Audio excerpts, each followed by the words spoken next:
on the other.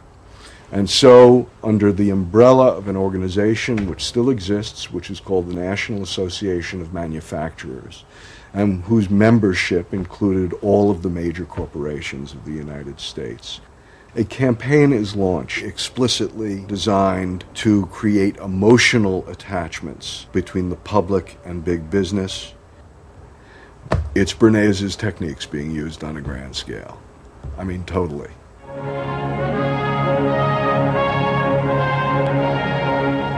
General Motors Parade of Progress, traveling the high roads and byroads of America, bringing to millions of Americans in their own hometown the fascinating story behind modern industry, showing... The campaign set out to show dramatically that it was business, not politicians, who had created modern America. Better mode of living for all of us. Bernays was an advisor to General Motors, but he was no longer alone. The industry he had founded now flourished as hundreds of public relations advisors organized a vast campaign. They not only used advertisements and billboards, but managed to insinuate their message into the editorial pages of the newspapers. It became a bitter fight. In response to the campaign, the government made films that warned of the unscrupulous manipulation of the press by big business. And the central villain was the new figure of the public relations man. They tried to achieve their ends by working entirely behind the scenes, corrupting and deceiving the public. The aims of such groups may be either good or bad, so far as the public interest is concerned, but their methods are a grave danger to democratic institutions. The films also showed how the responsible citizen could monitor the press themselves. They could create a chart that analyzed the reporting for signs of hidden bias. But such earnest instruction was to be no match for the powerful imagination of Edward Bernays. He was about to help create a vision of the utopia that free market capitalism would build in America if it was unleashed.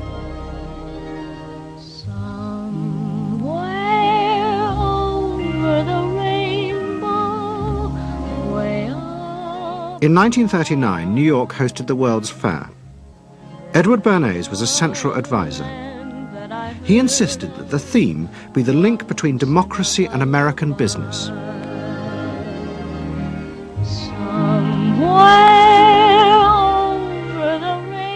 At the heart of the fair was a giant white dome that Bernays named Democracity.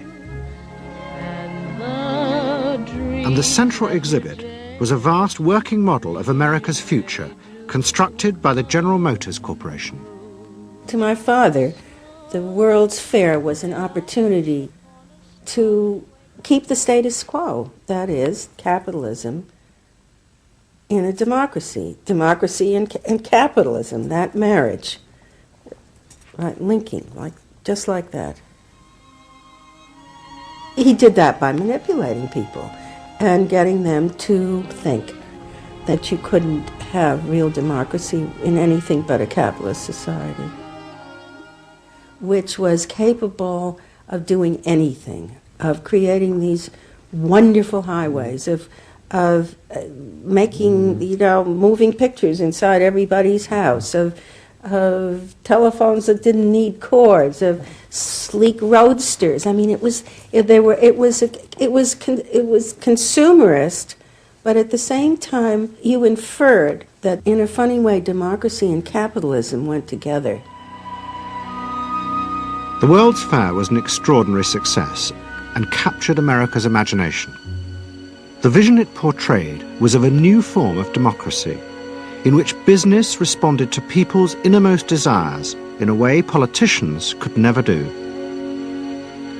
But it was a form of democracy that depended on treating people not as active citizens as Roosevelt did, but as passive consumers.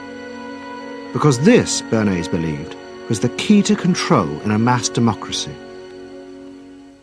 It's not that the people are in charge, but that the people's desires are in charge. The people are not in charge. The people exercise no decision-making power within this environment. So democracy is reduced from something which assumes an active citizenry to the idea of the public as passive consumers. Driven primarily by instinctual or unconscious desires, and that if you can in fact trigger those needs and desires, you can get what you want from them. But this struggle between the two views of human beings as to whether they were rational or irrational was about to be dramatically affected by events in Europe. Events that would also change the fortunes of the Freud family. In March 1938, the Nazis annexed Austria. It was called the Anschluss. Hitler arrived in Vienna to an extraordinary outpouring of mass adulation. But even as he drove through the city, behind the scenes, the Nazis were systematically whipping up and unleashing the hatred of the crowd against the enemies of the new Greater Germany. The Anschluss was a kind of explosion of terrible hatred against the enemies, so-called enemies, or whatever they considered enemies, against the Jews totally, and also against a lot of very decent Austrians who had opposed the Nazis in Austria. They said it's legitimate, now you can do what you want, so they did it. Stealing, robbing and killing, I can't say it otherwise. And human depravity, of course, is always very near to normal behavior. It can change very quickly.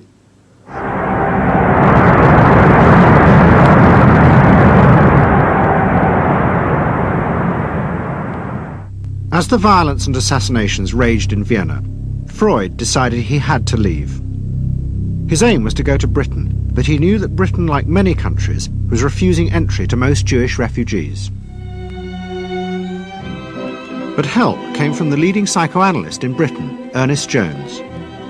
He was in the same ice skating club as the Home Secretary, Sir Samuel Hoare, and Jones persuaded Hoare to issue Freud a British work permit.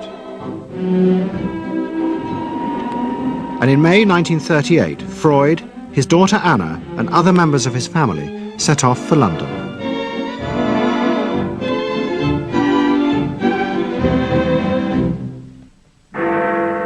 Freud arrived in London as Britain was preparing for war, and he settled with his daughter Anna in a house in Hampstead.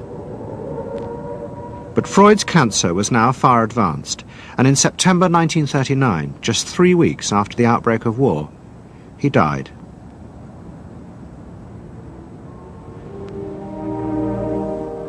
The Second World War would utterly transform the way governments saw democracy and the people they governed. Next week's programme will show how the American government, as a result of the war, became convinced there were savage, dangerous forces hidden inside all human beings, forces that needed to be controlled. The terrible evidence from the death camps seemed to show what happened when these forces were unleashed. And politicians and planners in post-war America would come to believe that hidden under the surface of their own population were the same dangerous forces. And they would turn to the Freud family to help control this enemy within.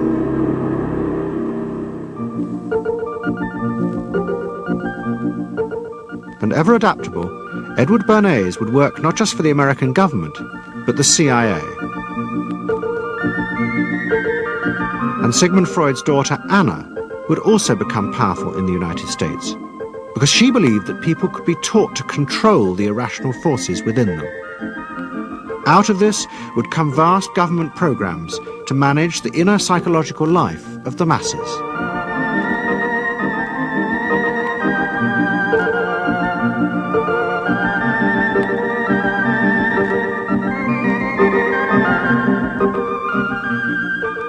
The Century of the Self continues next Sunday night on BBC Two, same time, 8 o'clock. Tonight, the final part of SAS next.